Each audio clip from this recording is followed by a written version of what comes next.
आपका पहला सवाल है एक एक्ट ऑफ यूनियन किस वर्ष पारित हुआ। आपका ऑप्शन है ए 1688 में, बी 1707 में, सी 1788 में, डी 1807 में। आपका सही जवाब होगा ऑप्शन नंबर ए 1688 में।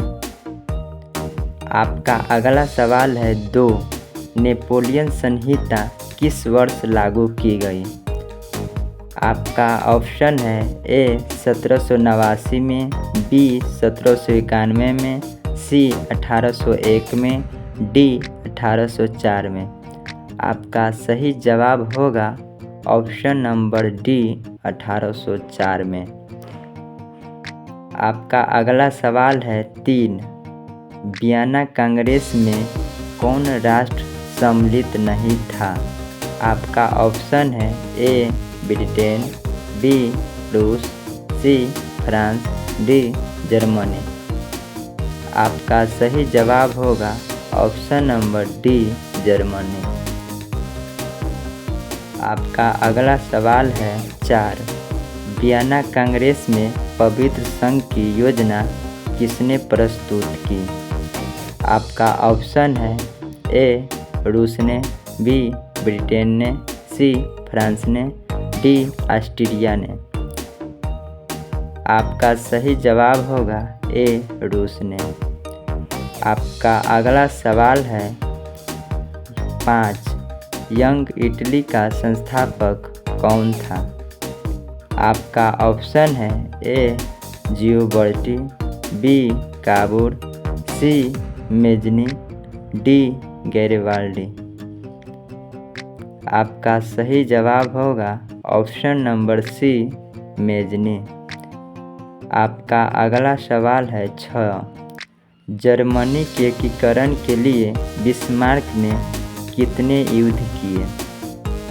आपका ऑप्शन है ए 1, बी 2, सी 3, डी 4। आपका सही जवाब होगा ऑप्शन नंबर सी 3। आपका अगला सवाल है 7 जाल वेराइन की स्थापना किस राज्य ने की। आपका ऑप्शन है ए पर्सा, बी ऑस्ट्रिया, सी सार्डिनिया, डी फ्रांस। आपका सही जवाब होगा ऑप्शन नंबर ए पर्सा।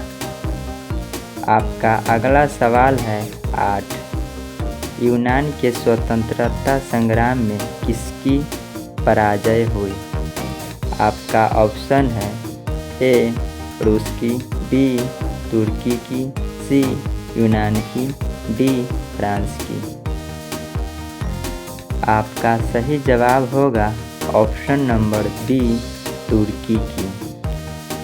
आपका अगला सवाल है 9 1789 की फ्रांसीसी क्रांति के समय वहाँ किस राजवंश का शासन था।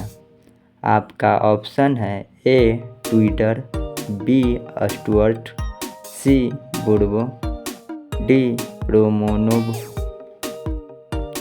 आपका सही जवाब होगा ऑप्शन नंबर सी बुर्बो। आपका अगला सवाल है 10 हंगरी की भाषा क्या थी।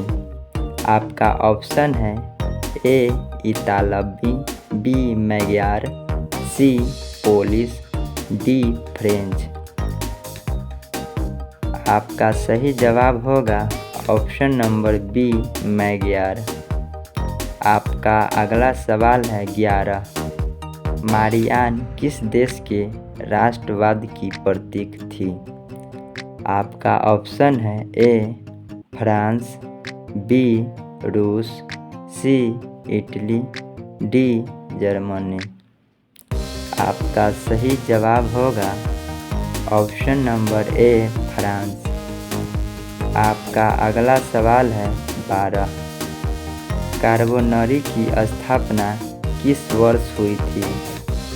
आपका ऑप्शन है ए 1810 में, बी 1815 में, सी 1830 में, डी 1848 में। आपका सही जवाब होगा ऑप्शन नंबर ए 1810 में। आपका अगला सवाल है 13, चार्टिस्ट आंदोलन कहाँ संपन्न हुए? आपका ऑप्शन है A Austria, B Italy, C Germany, D England.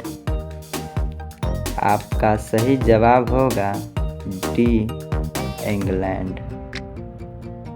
आपका अगला सवाल है 14, नव गुएल्फ आंदोलन कहाँ हुआ था? आपका ऑप्शन है ए इटली में, बी जर्मनी में, सी फ्रांस में, डी ब्रिटेन में। आपका सही जवाब होगा ऑप्शन नंबर ए इटली में। आपका अगला सवाल है 15, जर्मनी एवं इटली के एकीकरण के समय फ्रांस का शासक कौन था? आपका ऑप्शन है ए नेपोलियन बोनापार्ट, बी नेपोलियन तृतीय, सी विक्टर इमैनुअल, डी विलियम प्रथम। आपका सही जवाब होगा ऑप्शन नंबर बी नेपोलियन तृतीय। आपका अगला सवाल है 16, राष्ट्रवाद की अवधारणा का जन्म किस घटना से माना जाता है? आपका ऑप्शन है ए पुनर्जागरण, बी धर्म सुधार आंदोलन, सी गौरवपूर्ण क्रांति, डी फ्रांस की क्रांति। आपका सही जवाब होगा ऑप्शन नंबर ए पुनर्जागरण। आपका अगला सवाल है 17, किस संधि द्वारा स्वतंत्र यूनान राष्ट्र की स्थापना हुई? आपका ऑप्शन है ए वियना की संधि द्वारा, बी कुस्तुनतुनिया की संधि द्वारा, सी पराग की संधि द्वारा, डी एड्रियानापोल की संधि द्वारा। आपका सही जवाब होगा ऑप्शन नंबर बी कुस्तुनतुनिया की संधि द्वारा। आपका अगला सवाल है 18, सेडाव के युद्ध में किसकी पराजय हुई? आपका ऑप्शन है ए पर्सा की, बी सार्डिनिया की, सी ऑस्ट्रिया की, डी नेपुल्स की। आपका सही जवाब होगा ऑप्शन नंबर सी ऑस्ट्रिया की। आपका अगला सवाल है 19, पर्सा का शासक कौन था? आपका ऑप्शन है ए नेपोलियन बोनापार्ट, बी नेपोलियन तृतीय, सी विक्टर इमैनुअल, डी विलियम प्रथम। आपका सही जवाब होगा ऑप्शन नंबर डी विलियम प्रथम। आपका अगला सवाल है 20, मेटरनिख कौन था? आपका ऑप्शन है ए ऑस्ट्रिया का चांसलर, बी पर्सा का चांसलर, सी फ्रांस का सम्राट, डी रूस का जार। आपका सही जवाब होगा ऑप्शन नंबर ए ऑस्ट्रिया का चांसलर।